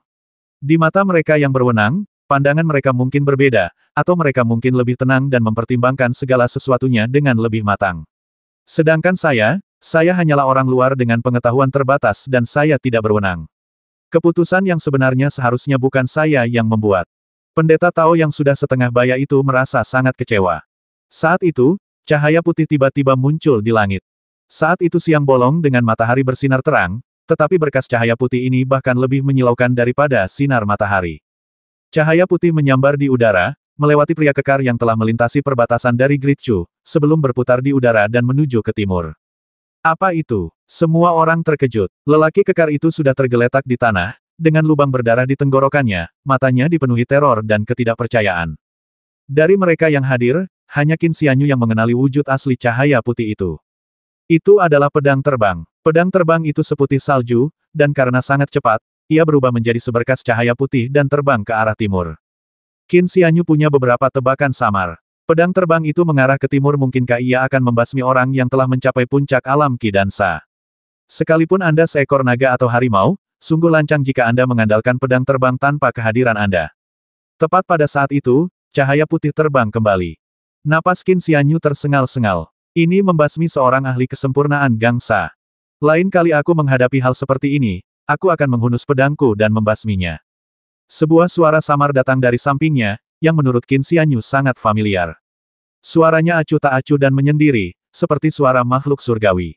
Pedang abadi Lin Jingtang, di bawah langit biru cerah, di gerbang observatorium kekaisaran. Di hadapan kedua singa batu itu tergeletak dua mayat, noda darah mereka perlahan menyebar. Namun, semua orang terpikat oleh cahaya putih yang muncul sebelumnya, dan pikiran mereka dipenuhi kegelisahan. Pada saat ini, seseorang perlahan berjalan keluar dari observatorium kekaisaran. Apa yang Anda katakan sebelumnya benar sekali. Pria itu mengenakan jubah ungu merah tua, dan tampak sangat mengesankan. Semua pengawal berlutut dan dengan hormat berkata, "Salam, Tuan Tang." Salah satu dari 5 fitur wajah, pejabat musim gugur Tang Xuanli. Qin Xianyu juga membungkuk. Tang Xuanli tidak menjawab, tetapi melanjutkan, namun, ada satu hal yang salah dari dirimu, dan kamu semua juga salah tentang hal itu. Selama ribuan tahun, tak seorang pun berani membuat masalah di observatorium kekaisaran. Setidaknya selama masa jabatan saya, orang ini satu-satunya. Beraninya kau memprovokasi observatorium kekaisaran dan membasmi murid-muridku. Jangan tertipu oleh seseorang yang hanya berkekuatan 7 inci atau seseorang yang hanya bermodalkan gangsa sempurna. Bahkan jika Dewa Naga Harimau sendiri datang, dia tidak akan berani menunjukkan rasa tidak hormat seperti itu kepada Observatorium Kekaisaran. Tang Xuanli melambaikan tangannya dengan santai, dan cahaya pun menyinarinya. Tubuh si kejam itu berubah menjadi abu, bersama dengan noda darah yang berserakan di tanah, semuanya lenyap sepenuhnya. Sekalipun manusia sejati Longhu yang datang untuk memprovokasi kita, nasibnya tetap sama. Tang Xuanli mendengus dingin dan berkata, terlebih lagi, mereka hanya dua orang bodoh yang tidak tahu apa-apa. Para penjaga merasakan kehangatan di hati mereka, air mata mengalir di mata mereka, dan mereka semua berlutut. Qin Xianyu mengangguk, berpikir dalam hati, meskipun orang dengan gangsa yang sempurna sangat langka, Observatorium Kekaisaranlah yang menjaga ketertiban. Jika pihak lain dibawa ke hadapan Observatorium Kekaisaran untuk masalah seperti itu, mereka bisa dibebaskan dari hukuman. Observatorium Kekaisaran mungkin sudah lama menjadi sarang kejahatan. Tang Xuanli mendekat. Setelah terdiam sejenak, Tuan Tang berkata perlahan, saya dengar kamu dan muridku Helang punya perselisihan. Para penjaga tampak gelisah. Mungkinkah Tuan Tang mengira Taoist Ascension berselisih dengan muridnya, yang juga merupakan provokasi terhadap Observatorium Kekaisaran, dan bahwa perkelahian akan segera terjadi? Qin Xianyu tersenyum tipis dan berkata dengan suara rendah, tidak seserius itu, tapi kami bukan teman dekat. Tang Xuanli mengangguk dan berkata, setelah aku mengetahui hal ini, aku mengirim Helang ke Tianshan untuk menjaganya. Tempat itu adalah tempat terbaik untuk menempa pikiran. Dalam beberapa tahun, ketika dia kembali, dia akan telah mengembangkan ki sejati dan temperamennya akan berubah. Dia tidak akan lagi berpikiran sempit. Mengenai hal-hal sepele di antara kalian, Taois, anggap saja itu debu dan biarkan saja. Qin Xianyu berkata, Tuan Tang, Anda menyanjung saya. Saya tidak pernah memasukkan masalah ini ke dalam hati. Tang Xuanli mengangguk sedikit, memperlihatkan penghargaan yang besar. Setelah hening sejenak, ia mengeluarkan sebuah gulungan dari jubahnya dan menyerahkannya kepada Qin Xianyu, sambil berkata, teknik rahasia ini dianugerahkan kepadaku oleh Tuan Yuan Shoufeng. Aku cukup beruntung menerimanya. Awalnya, aku hanya berniat mewariskannya kepada Helang setelah aku tua nanti, agar ia dapat mengambil alih posisi tersebut. Namun, karena Helang memiliki temperamen yang tak tertahankan, teknik ini bisa dianggap sebagai permintaan maafnya kepadamu. Metode yang diberikan oleh Tuan Yuan Shoufeng. Qin Xianyu tersentak dalam hati, diam-diam merasa ngeri. Yuan Shoufeng, guru kekaisaran saat ini, dikabarkan bahkan lebih dekat dengan level Dewa Bumi daripada Dewa Langit Gaiyi dari Gunung Tianzun. Ia diselimuti misteri teknik rahasia menakjubkan apa yang pasti telah dianugerahkan kepadanya. Namun yang lebih mengejutkan lagi adalah pejabat ini, Tang Xuanli, ternyata membocorkan teknik rahasia tersebut dengan begitu mudahnya. Qin Xianyu menunduk dan melihat 3 kata tertulis pada gulungan itu, sentuh segel bumi. Metode ini tampaknya merupakan praktik esoterik Buddha, tetapi sebenarnya merupakan metode Tao. Setelah Anda memperoleh metode ini, Anda dapat mempraktikkannya sendiri. Tang Xuanli melirik ke arah tempat kejadian dan berkata, masalah ini sudah selesai. Taois, silakan lanjutkan. Qin Xianyu menatap buku di tangannya dan merasa buku itu terlalu berat. Ia ingin menolak, tetapi Tang Xuanli tampak tidak peduli padanya dan sudah mulai menginstruksikan orang lain untuk melakukan sesuatu. Apakah Dao Jun punya hal lain untuk dikatakan? Melihat dia belum pergi, Tang Xuanli berbalik dan berkata dengan tenang, aku tidak pernah mengambil kembali apa yang aku kirim, jadi kamu tidak perlu terlalu memikirkannya. Qin Xianyu mengangguk sedikit, berterima kasih padanya, lalu pergi. Setelah Qin Xianyu pergi, Tang Xuanli sedikit mengernyit. Lalu, ia melambaikan tangannya, dan cahaya bersinar. Kemudian, para penjaga melihat bahwa luka-luka penjaga yang telah meninggal itu berangsur-angsur sembuh. Sambil bergumam pelan, penjaga itu membuka matanya, tatapannya kosong. Penjaga lain di sampingnya sangat gembira dan mendesaknya untuk sujud. Baru pada saat itulah penjaga itu menyadari apa yang telah terjadi padanya. Ia segera berlutut dan berkata, Tuan Tang, saya tidak punya cara untuk membalas kebaikan Anda yang telah menyelamatkan nyawa. Kamu tidak perlu berterima kasih padaku.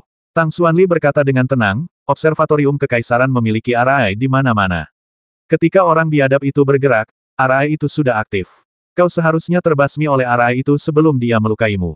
Aku menghentikan arai itu dan membiarkannya bergerak. Namun, sebelum dia bergerak, aku melindungimu dengan energi sejatiku, itulah sebabnya kau bisa hidup kembali. Ekspresi penjaga itu sedikit berubah, tetapi mengingat bahwa tuan ini telah menyelamatkannya, ketenangannya sedikit mereda. Setelah ragu sejenak, ia bertanya, bagaimana Anda menghentikan formasi itu, Tuan? Tang Xuanli meliriknya dan berkata, ini bukan sesuatu yang harus kamu ketahui, tetapi karena kamu juga pernah mati, aku akan memberitahumu. Penjaga itu mendekat dan mendengar 3 kata di telinganya. Tuan Yuan, ... Di dalam observatorium kekaisaran. Yuan Shoufeng duduk di meja, menyeduh dan minum teh sendirian. Ia mendongak dan tersenyum, apa yang kau lihat? Lin Jingtang merenung dan berkata, dia memiliki temperamen yang baik dan bukan orang yang berdarah dingin, tetapi dia tidak memiliki kekejaman untuk membasmi. Yuan Shoufeng mengambil cangkir tehnya, menyesapnya, dan berkata, menurutku dia memiliki temperamen yang murni dan tenang, tanpa hasrat atau emosi yang kuat. Dia adalah benih yang sangat cocok untuk mengembangkan Tao. Lin Jingtang terdiam sejenak, berpikir bahwa Yuan Shoufeng benar. Meskipun anak ini tidak haus darah, pedang Dao sendiri tidak diciptakan untuk membasmi, melainkan untuk kultivasi. Setelah direnungkan lebih lanjut, mereka yang mampu mengolah pedang Dao semuanya berkarakter baik. Ujian ini terasa agak tidak perlu. Melihat persetujuan diam-diamnya, Yuan Shoufeng cukup terkejut dan berkata, aneh sekali. Meskipun kau seorang pendekar pedang, kau selalu menyelesaikan masalah dengan satu tebasan pedang. Karena kau sangat menghargai Taois muda ini, dan melihat bahwa ia tidak memiliki niat membasmi, kau bahkan tidak berpikir untuk menggunakannya untuk menguji pedangmu dan menghajarnya habis-habisan. Lin Jingtang mengabaikannya, memiringkan kepalanya, dan berkata dengan suara berat, teknik bela diri apa yang diajarkan Tang Xuanli padanya sebelumnya. Yuan Shoufeng menyesap tehnya dan berkata, awalnya, setelah mendengarnya menggunakan pedang, aku ingin mengajarinya beberapa teknik pedang. Tapi kemudian aku ingat betapa kau menghargainya, dan bahwa kau, sang pedang abadi, jauh lebih unggul dariku dalam hal teknik pedang, jadi aku mengurungkan niat itu. Kemudian, ku dengar dia menguasai teknik tangan layu giok, jadi aku mengajarinya segel menyentuh tanah. Lin Jingtang mengangguk pelan, berhenti sejenak, lalu berkata, lebih baik fokus pada satu hal dan tidak mempersulit. Kamu tidak perlu memberinya metode lagi di masa mendatang. Ekspresi Yuan Shoufeng berubah sedikit serius, lalu mengangguk dan berkata, aku tidak berniat menghancurkan benih kultivasi ini, jadi tentu saja aku tidak akan menggunakan cara yang sia-sia. Lin Jingtang menutup matanya dan tetap diam. Yuan Shoufeng mengangkat cangkir tehnya dan menyesapnya. Pada saat ini, Lin Jingtang berkata dengan tenang, karena itu adalah tanda yang menyentuh bumi, maka jadilah itu. Jika kau mengajarinya teknik pedang sebelumnya, aku akan menghunus pedangku dan membasmimu sekarang juga. Suara Lin Jingtang datar dan tak tergoyahkan. Yuan Shoufeng sedikit menegang. Selatan kota. Bagi banyak orang, tempat ini lebih umum disebut kota selatan. Karena wilayah selatan ibu kota merupakan tempat diselenggarakannya konferensi ibu kota tahunan dan tempat berkumpulnya para praktisi Tao, wilayah ini terisolasi dari tempat lain. Oleh karena itu, di mata sebagian besar praktisi Tao, wilayah ini sudah dianggap sebagai kota lain. Kota Selatan, hari ini menandai dimulainya konferensi. Di dinasti suci kebajikan agung, sebagian besar praktisi telah datang ke tempat ini, tanpa memandang usia atau senioritas. Siapapun yang telah mencapai penginderaan Qi dapat datang ke sini untuk berpartisipasi. Karena hanya sedikit orang yang mengetahui kultivasi Tao, kultivasi ini tidak seluas seni bela diri. Terlebih lagi, tahap awal kultivasi Tao cukup sulit. Oleh karena itu, tidak banyak praktisi Tao.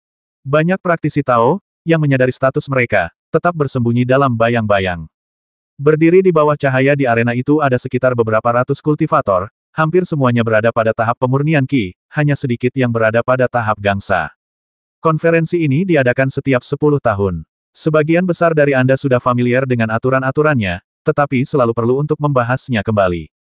Berdiri di panggung adalah seorang cendekiawan, berusia sekitar 40 tahun, berkulit cerah, tidak berjanggut, dan tersenyum lembut. Dia tak lain adalah Zhou, panitera observatorium kekaisaran.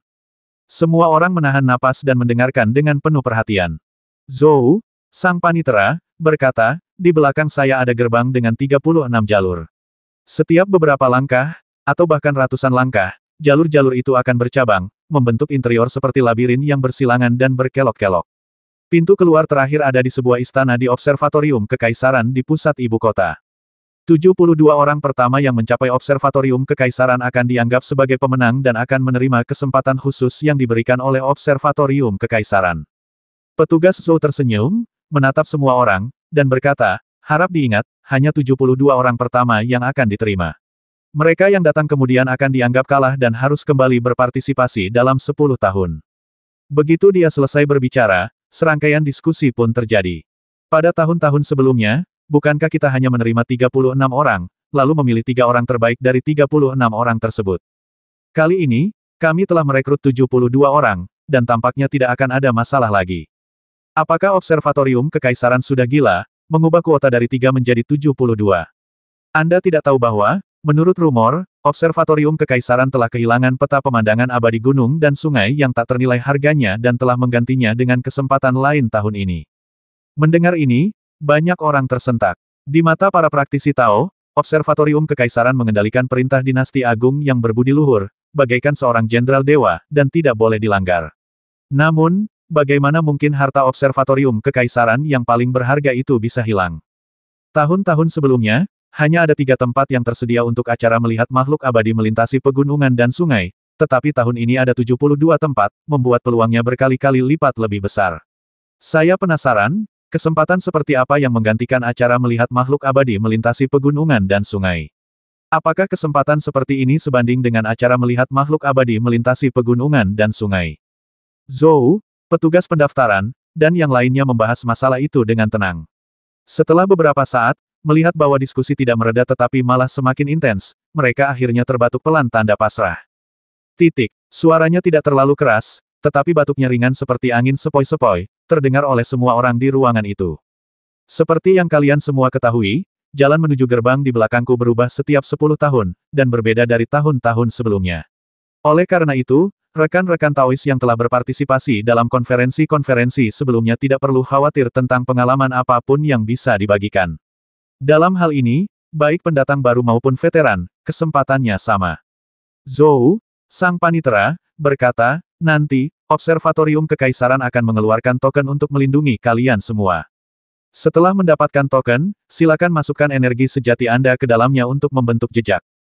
Petugas Zhou tersenyum dan berkata dengan suara lembut, ingat, token ini akan memungkinkan observatorium kekaisaran mengingat lokasimu. Karena itu, kalian harus berhati-hati untuk tidak mencoba membentuk geng atau kelompok, tetapi mengandalkan kekuatan kalian sendiri untuk mencapai langkah terakhir. Pada saat ini, banyak orang yang terdiam, tampaknya sengaja atau tidak sengaja menjaga jarak dari orang-orang di sekitar mereka. Observatorium kekaisaran hanya menerima 72 orang, jadi sisanya adalah pesaing. Karena kami tidak dapat bekerja sama, kami hanya dapat mengandalkan kemampuan kami sendiri. Jika mereka bertemu di labirin, mereka tak punya pilihan selain bertarung. Semakin sering mereka mengalahkan satu orang, semakin besar peluang mereka. Tentu saja, jika mereka saling waspada atau memiliki hubungan yang sangat baik dan tidak ingin bertarung, mereka biasanya akan saling berpapasan. Hal ini telah terjadi di tahun-tahun sebelumnya. Ketika orang-orang bertemu di jalan yang tersesat, pertempuran sihir tak terelakkan. Jika pemenang tidak dapat ditentukan dengan cepat, mereka berhenti bertarung atau bahkan mengabaikan satu sama lain, hanya berfokus untuk melanjutkan perjalanan agar tidak bertarung sampai mati dan disalib oleh orang lain. Silakan terima tokennya, semuanya. Sementara semua orang masih merenung, Zhou, sang panitera, melambaikan tangannya, dan ratusan atau bahkan ribuan sinar cahaya melesat ke langit dan mendarat di mana-mana. Cahayanya bagaikan bintang jatuh, dan kerapatannya bagaikan hujan lebat. Meteor berubah menjadi hujan. Baik para kultivator yang berada di tempat terbuka maupun yang tersembunyi dalam kegelapan, semuanya berada di bawah pantauan Zhou Zubu. Dengan pikiran, ia meletakkan token-token itu di tangan setiap kultivator. Di antara mereka ada beberapa tokoh tersembunyi yang kultivasinya telah mencapai puncak kerajaan Gangsa, namun bahkan mereka tidak dapat menyembunyikan keberadaan mereka. Semakin tinggi tingkat kultivasi seseorang, semakin sulit dipahami panitera Zhou ini. Token itu adalah harta berharga observatorium kekaisaran kita, dan telah diberkati oleh Dewa Naga dan Harimau dengan teknik rahasia. Silakan masukkan energi sejati Anda ke dalam token ini, dan token ini akan mampu merasakan tingkat kultivasi dan kemampuan Anda, sehingga dapat menyimpulkan kekuatan teknik rahasia apapun yang dapat membahayakan Anda. Begitu suatu teknik mencapai tingkat yang mengancam jiwa, token ini akan melindungi Anda saat teknik tersebut menyerang Anda, sehingga mencapai efek menggantikan Anda. Zhou, sang panitera, berkata dengan suara berat, token ini hanya bisa melindungimu sekali. Setelah itu, token ini akan kehilangan kilaunya dan kau harus menunggu Dewa Naga Harimau memberkatinya lagi. Dia tersenyum, tidak menunjukkan tanda-tanda ada sesuatu yang salah. Namun banyak praktisi Tao merasakan sedikit rasa dingin di hati mereka. Serangkaian suara dentuman teredam pun terdengar setelahnya. Di belakang panggung Zhou Zubu berdiri sebuah gerbang besar, seluruhnya terbuat dari perunggu dan besi, sederhana namun megah, tanpa hiasan, memancarkan kesan kasar dan sunyi. Gerbang itu terbuka perlahan, memperlihatkan jalan selebar 10 zang dan tinggi 7 zang. Sekitar 100 langkah menyusuri jalan ini, Anda akan melihat ada jalan-jalan lain yang bercabang di sisi-sisinya. Jika dihitung dengan cermat, totalnya ada 35 jalan. Jika ditambahkan dengan jalan di tengah yang mengarah lurus ke depan, totalnya ada 36 jalan. Ingat, pertama-tama berjalanlah sampai ujung jalan dan temui 72 orang di dalam observatorium kekaisaran. Mereka akan dipilih dan diberi kesempatan. Panitera Zhou memberi nasihat, semakin tinggi tingkat kultivasi seorang pelancong, semakin besar pula keuntungan yang akan didapatnya. Namun, keberuntungan pribadi juga sangat penting. Semua orang mengerti dengan sempurna. Barangkali seseorang memiliki keterampilan yang luar biasa, menduduki peringkat 72 teratas di antara orang banyak, tetapi mungkin bertemu seseorang dengan kultivasi yang lebih hebat lagi di labirin jalan, dan akhirnya mengalami kekalahan. Mungkin beberapa orang, yang tingkat kultivasinya tidak tinggi, jarang bertemu lawan di labirin, dan lawannya juga tidak terlalu terampil. Sebaliknya, mereka memiliki perjalanan yang mulus dan tiba di observatorium kekaisaran terlebih dahulu. Dalam pertemuan besar ini, keterampilan kultivasi adalah yang paling penting, tetapi keberuntungan juga merupakan faktor yang sangat penting. Panitera Zhou mengangguk dan berkata, token-tokennya telah dibagikan kepada kalian. Setelah kalian menyuntikkan energi sejati kalian, kalian dapat memasuki labirin di belakangku dan mengambil langkah pertama. Mungkin kalian akan tiba di observatorium kekaisaran terlebih dahulu. Sedangkan bagi beberapa rekan Taois dengan ide-ide aneh yang tidak mau menyuntikkan energi sejati mereka ke dalam token, harap amati dari luar dan jangan memasuki labirin. Zhou, sang panitera, memiliki ekspresi dingin, tatapannya seolah-olah menyapu beberapa tempat secara sengaja atau tidak sengaja. Satu demi satu, para pendeta berjalan menuju gerbang. Tepat pada saat itu, sesosok tiba-tiba datang berlari dari jauh, terengah-engah, tunggu, aku belum mendapatkan tokennya. Para kultivator menoleh dan melihat seorang pemuda berjubah Tao mendekat dengan cepat, tampak berlari dengan kecepatan tinggi dan sedikit terengah-engah. Pemuda berjubah Tao itu tampan dan anggun, berkulit putih dan bertubuh ramping. Ia memiliki sikap yang sangat baik, menyandang pedang panjang di punggungnya, dan memiliki kantong hitam di pinggangnya. Namun, napasnya agak cepat, seolah-olah ia baru saja melewati batas. Seseorang mengenalinya. Banyak praktisi Tao lainnya tiba di ibu kota kemudian, setelah mendengar reputasinya tetapi tidak pernah benar-benar melihatnya. Seorang pendeta Tao yang lebih tua berdiri di sampingnya. Melihat penampilan pendeta Tao muda itu, ia menghela napas dan berkata kepadanya, anak muda, kau tidak tahu betapa luasnya langit dan bumi. Seberapa hebat kemampuan Tao yang kau miliki di usia semuda ini? Bagaimana jika kau terbasmi saat memasuki sekte? Meskipun kau memiliki token untuk melindungimu, itu tetap sangat merugikanmu dan akan mudah membuatmu ketakutan. Lagi pula, karena kamu tidak datang lebih awal dan melewatkan waktu yang ditentukan, mengapa observatorium kekaisaran membuat pengecualian dan memberimu token lain? Pria tua itu menepuk pundaknya dan berkata, dilihat dari usiamu yang masih muda, kau mungkin sudah menguasai penginderaan Ki. 10 tahun lagi, kau mungkin bisa menguasai Ki sejati. Saat kau datang untuk berpartisipasi dalam konferensi lagi, jika kau sangat beruntung dan diberkati oleh leluhur Dao, kau mungkin akan diberkati oleh bintang keberuntungan dan bisa masuk barisan terdepan serta menerima kesempatan berharga dari observatorium kekaisaran. Ambil saranku dan kembali berkultivasi selama beberapa tahun lagi. Orang tua itu berbicara kepadanya dengan sungguh-sungguh selama beberapa saat, lalu berjalan menuju gerbang. Namun, lelaki tua itu telah mengolah beberapa inci Ki sejati dan inderanya cukup tajam. Tiba-tiba ia menyadari bahwa banyak rekan Taoisnya menatapnya dengan tatapan aneh, yang membuatnya sangat bingung. Tepat pada saat itu, seorang pendeta Tao melangkah maju dari kerumunan, membungkuk, dan berkata, saya King Yu, dan saya memberi salam kepada kakak senior saya Yu Hua.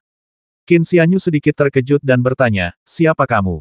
King Yu berkata dengan suara rendah, aku juga murid Gunung King Cheng, tetapi kakak laki-lakiku telah berkultivasi dengan tekun selama bertahun-tahun dan belum muncul di dunia, jadi kita belum pernah bertemu. King Yu, murid Gunung King Cheng. Sosok yang tercantum dalam daftar orang-orang terkemuka. Pria ini tampak berusia awal 20-an, tetapi sebenarnya berusia lebih dari 30 tahun. Ia telah mengembangkan energi batinnya dan cukup terkenal. Ia bahkan masuk dalam daftar orang-orang luar biasa. Qin Xianyu telah melihat daftar orang-orang luar biasa sebelumnya dan telah menghafal semua talenta muda yang tercatat di dalamnya. Namun, ini masih pertemuan pertama mereka. Tetapi mengapa dia memanggil dirinya kakak senior? Tepat pada saat itu, sekitar selusin orang muncul dari kerumunan, semuanya mengenakan jubah Tao. Yang lebih tua berusia 30-an atau 40-an, sementara yang lebih muda berusia awal 20-an. Sekitar selusin pendeta Tao membungkuk serempak dan berkata, salam, saudara senior Yu Hua. Qin Xianyu bahkan lebih tercengang. Orang tua yang baru saja memberinya ceramah tiba-tiba merasa tangan dan kakinya dingin dan sedikit gemetar. Tuan Tao berbulu. Ia menduduki peringkat ketiga dalam daftar individu luar biasa dan merupakan anggota termuda dari kelas Gangsa. Di dinasti suci kebajikan agung. Pria tua itu tersentak. Ia merasakan hawa dingin menjalar di tulang punggungnya. Qin Xianyu mengangguk pelan padanya, sebagai tanggapan terhadap kata-kata baik pria tua itu. Kaki lelaki tua itu semakin melemah, berpikir bahwa Taois Ascension merasa kehilangan muka dan akan membuat masalah, dan ia pun ketakutan. Namun, ketika ia melihat Taois Ascension hanya mengangguk dan tidak melanjutkan masalah itu, ia menghela napas lega. Qin Xianyu memandang para pendeta Tao dari Gunung Qingcheng dan membalas salam mereka. Tiba-tiba, seorang pendeta Tao tua di tengah kerumunan berkata, "Yu Hua, apa yang membawamu ke sini?" Qin Xianyu sedikit terkejut. Melihat Qin Xianyu terdiam dan kebingungan, seorang pendeta Tao lain tiba-tiba muncul. Ia berusia sekitar 30 tahun dan memegang pengocok di tangannya. Ia berteriak, "Beraninya kau. Sekalipun kau sangat dihormati, kau seharusnya tidak bersikap tidak hormat kepada para tetua kami. Gunung Qingcheng menjunjung tinggi etika di atas segalanya. Apakah kau hanya mempelajari ilmu sihir Tao dan seni abadi selama bertahun-tahun dan tidak tahu tata krama dan pendidikan?" Mendengar ini, Qin Xianyu tidak marah, sebaliknya, dia teringat sesuatu. Tampaknya ketika Tuan Sikong mengubah identitasnya, dia memberinya identitas sebagai murid Gunung Qingcheng. Dalam daftar individu yang menonjol, disebutkan Qin Yu, murid Gunung Qingcheng, bukan Qin Xianyu. Qin Xianyu meliriknya sekilas dan langsung mengerti. Yang pertama, Qin Yu, dan beberapa pendeta Tao yang mengikutinya semuanya relatif muda, kemungkinan besar murid sesaman. Pendeta Tao tua yang bertanya apa yang sedang dilakukannya di sana kemungkinan besar adalah seorang tetua dari generasi sebelumnya, dan pendeta Tao yang berusia 30-an kemungkinan juga berasal dari generasi sebelumnya. Akan tetapi, para praktisi Tao memiliki seni menjaga keremajaan, dan penganut Tao ini yang tampak berusia 30-an mungkin sebenarnya jauh lebih tua dari itu. Setelah menyadari hal ini, Qin Xianyu segera melanjutkan pertanyaannya. Ia hendak mengucapkan kata saya ketika tiba-tiba teringat apa yang dikatakan Chen Yuan, jadi ia menelan kata itu dan berkata, "Saya datang ke sini untuk berpartisipasi dalam pertemuan besar ibu kota." Pendeta Tao yang tampak berusia 30-an itu berkata dengan dingin, "Apa hubungannya pertemuan besar di ibu kota dengan Anda?" Qin Xianyu bahkan lebih terkejut. Majelis ibu kota terbuka untuk semua petani, bagaimana mungkin itu tidak relevan bagi saya? Tepat saat Qin Xianyu berbicara, Zhou, sang panitera, berkata, 11 teratas dalam daftar individu berprestasi semuanya adalah tokoh-tokoh berpengaruh, dan mereka masih muda dengan masa depan yang cerah. Oleh karena itu, kali ini, kami akan membuat pengecualian dan membebaskan mereka dari rintangan ini. Mereka dapat langsung menerima kesempatan ini dalam 6 hari. Daftar individu luar biasa awalnya mencakup 12 orang, tetapi setelah Qin Xianyu membasmi Chen Hao, hanya 11 orang yang tersisa. Karena kesempatan untuk observatorium kekaisaran ini berbeda dari sebelumnya, karena bukan acara melihat makhluk abadi di pegunungan dan sungai, jumlah tempat telah meningkat secara signifikan. Ke-11 orang ini dapat diperlakukan sebagai kasus khusus dan langsung diberikan kesempatan ini. Hanya sedikit orang yang tidak setuju dengan hal ini, tetapi mereka tidak menimbulkan masalah berarti. Bagi para tokoh muda dan berpengaruh dalam daftar individu berprestasi, hal ini tentu patut dirayakan.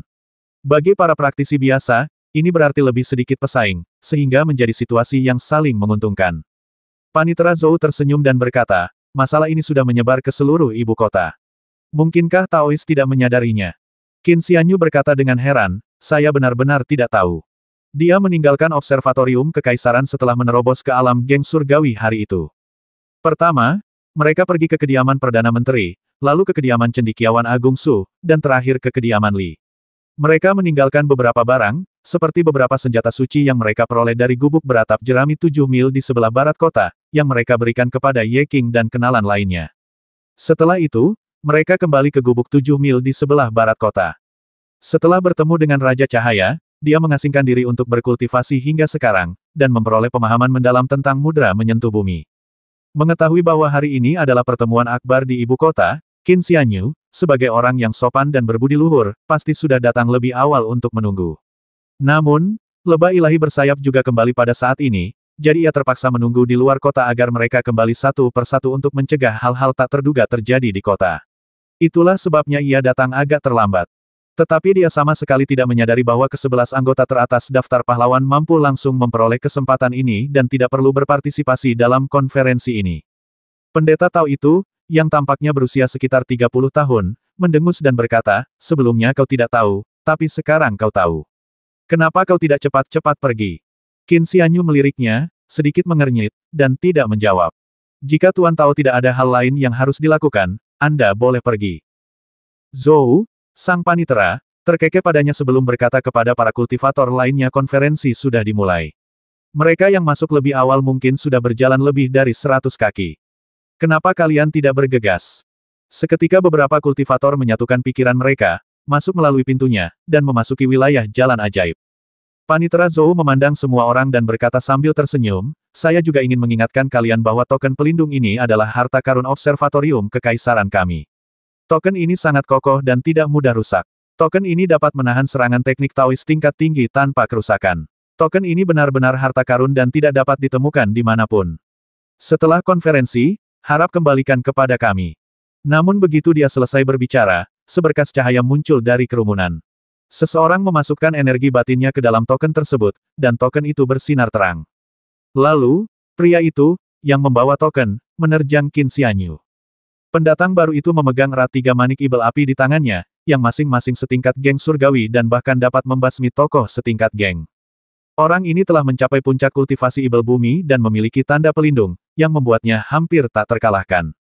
Dia menyeringai jahat dan mengayunkan mutiara ibel api ke arah Qin Xianyu. Terjadi perubahan mendadak. Beberapa orang, mengandalkan kekuatan perlindungan token tersebut, benar-benar menggunakannya untuk menyerang penguasa Taois yang telah naik.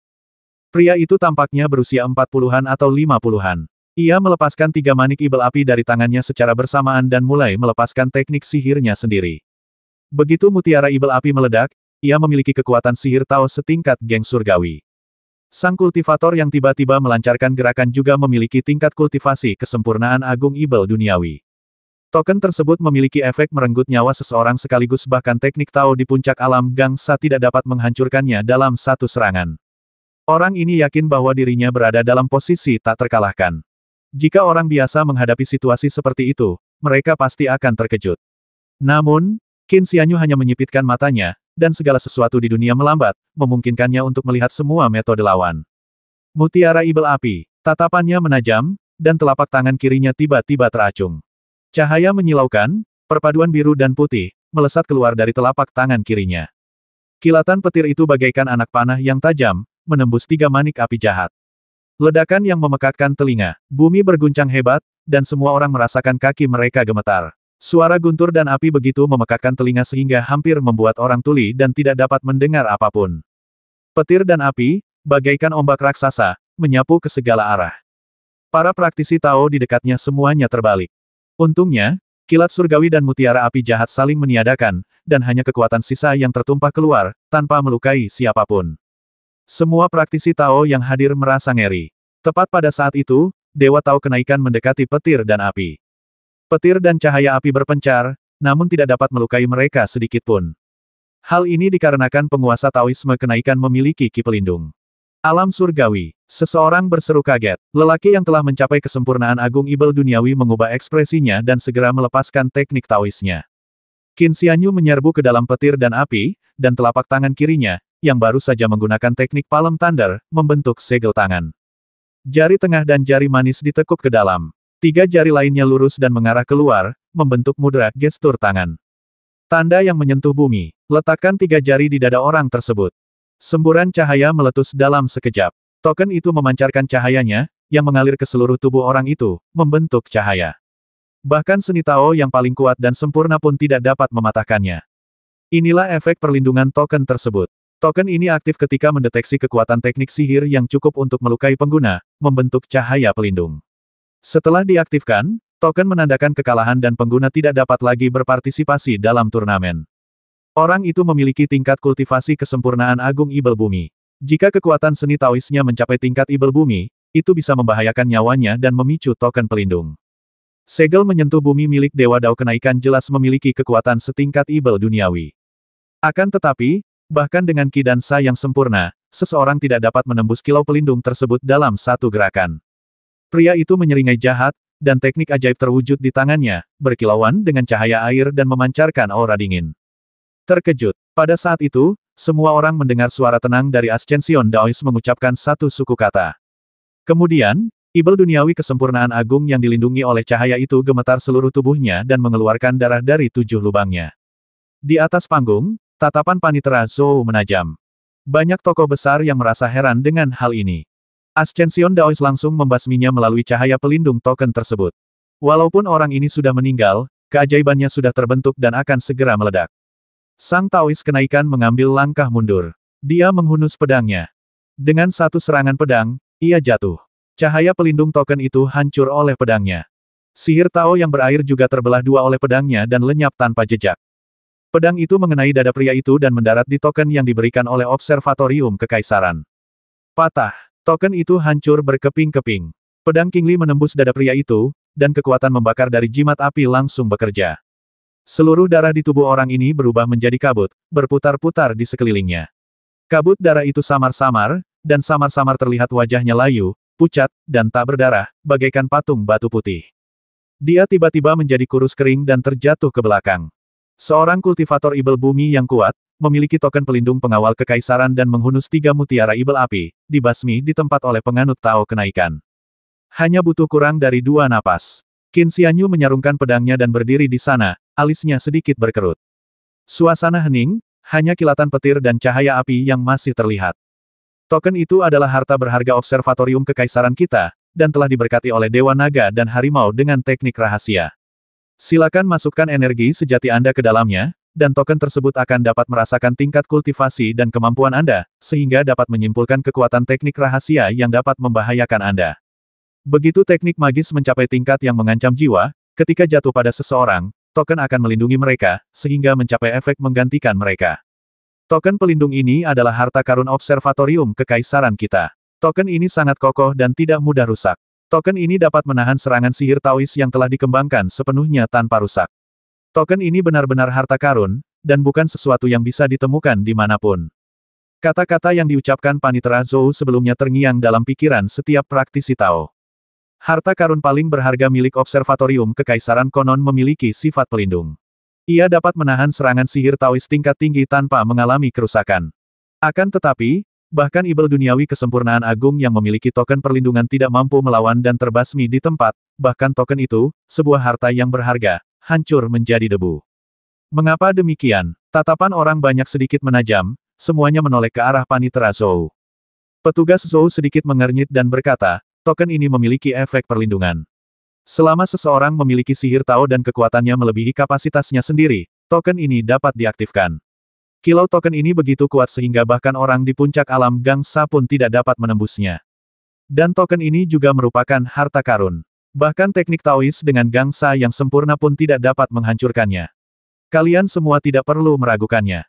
Zhou, sang Panitera, berkata dengan suara tenang, kemampuan yang digunakan oleh penguasa Dao Ascension agak unik, sehingga ada variasinya.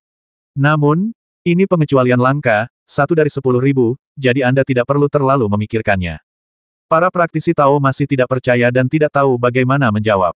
Panitera Zhou memandangi mayat pucat tak berdarah itu, sedikit mengernyit, dan berkata, orang ini punya motif tersembunyi. Observatorium Kekaisaran kita akan menyelidiki identitasnya, tapi...